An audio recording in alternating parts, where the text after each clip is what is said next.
Hello, boys and girls. My name is Richard Griffin, and I'm going to read you a story called The Little Mouse That Was by Paul Choi. This is the story of a little mouse who discovered that all he had to do to be happy was to be himself. There's the little mouse right there.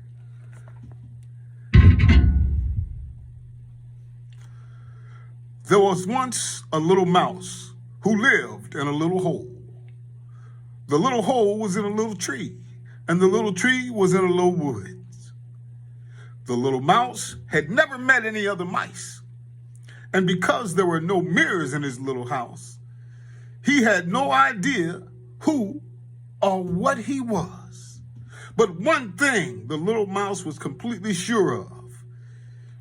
It was that he wasn't meant to live in a little hole forever, because the little mouse knew deep in his tiny mouse heart that it was his destiny to be big.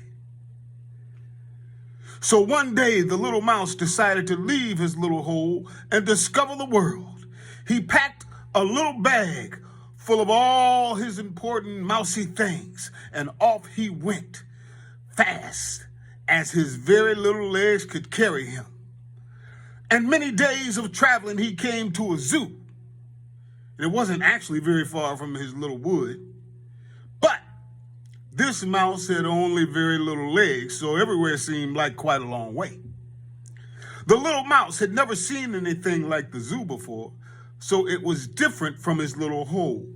It was full of the most amazing, wonderful, and enormous creatures he had ever seen. The little mouse saw a great big lion pacing up and down, showing off his great big sharp teeth. And he saw a gigantic giraffe stretching out her gigantic neck to eat the leaves from the top of a gigantic tree. And he saw a ginormous eagle stretching out his ginormous wings. It was obvious that the little mouse had found a place where big creatures lived. And this little mouse knew deep in his tiny mouse heart that it was his destiny to be big. So he decided right there and then that this was where he was going to live. The only trouble was that because the little mouse had no idea who or what he was, he didn't know which of the animals he should live with. Maybe I'm a lion, thought the little mouse. So he ran to where all the lions lived, in a great big cage surrounded by big bars to stop the lions from escaping. Being so small, the little mouse scampered straight through the bars to meet the great big lions inside.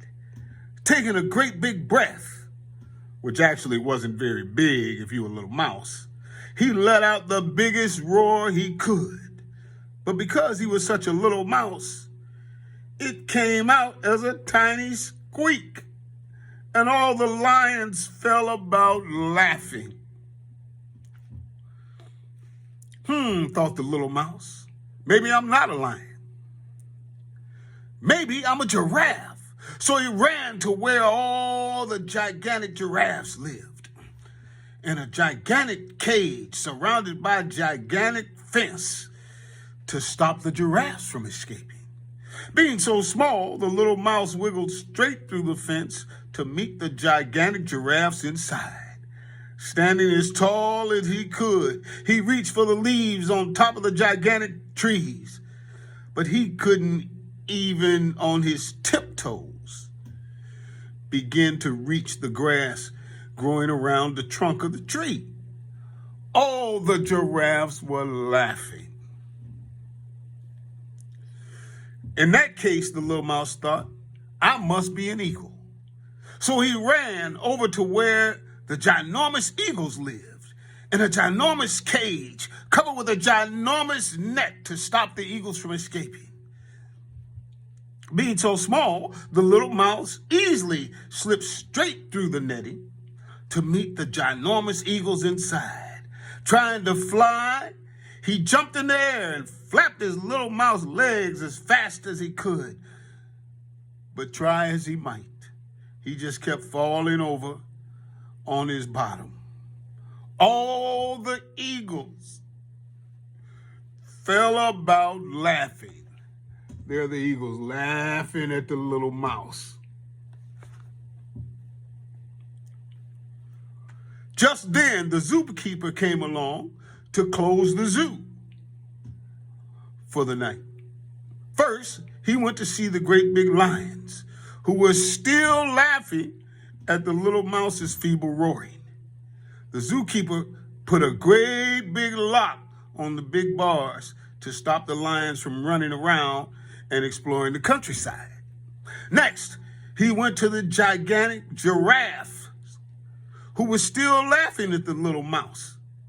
Standing on tiptoes, trying to reach the top of the trees, the zookeeper took and put a gigantic lock on the gigantic fence, which stopped the giraffes from reaching the juiciest leaves just outside their cage.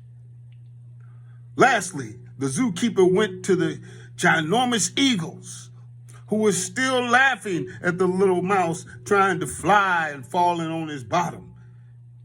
He put a ginormous big lock on the ginormous necks to stop the eagles from flying off and soaring through the sky. And you can see them locking up all the cages. Then the zookeeper saw the little mouse. "What are you doing, little mouse?" said the zookeeper. "The zoo is not for a little mouse like you. Shoo!" "Little?" said the little mouse to himself. "You mean I'm not big?" Looking around, the little mouse realized that out of all the enormous animals in the zoo, he was the only one small enough to scamper through the bars and wiggle through the fences and slip through the netting. Suddenly, the other animals stopped laughing. They were all locked in their cages, staring at the little mouse, who was free to go wherever he wanted and explore the world. The little mouse fell around laughing at how lucky he was to be so small. He realized he didn't need to be big. He was a little mouse, and being little was all he needed to be happy. And so the little mouse picked up his little bag containing all his important mousy things and left the zoo, running as fast as his little legs could carry him. He ran all the way back to his little hole, in his little tree, in his little woods. And he promised himself from that day forward, he would just enjoy being a little mouse to the very best little mouse he could be. The end. The little mouse. The little mouse that was. What a great story. I hope you enjoyed it. Have a wonderful day. And be who you are, because you're awesome. Bye-bye.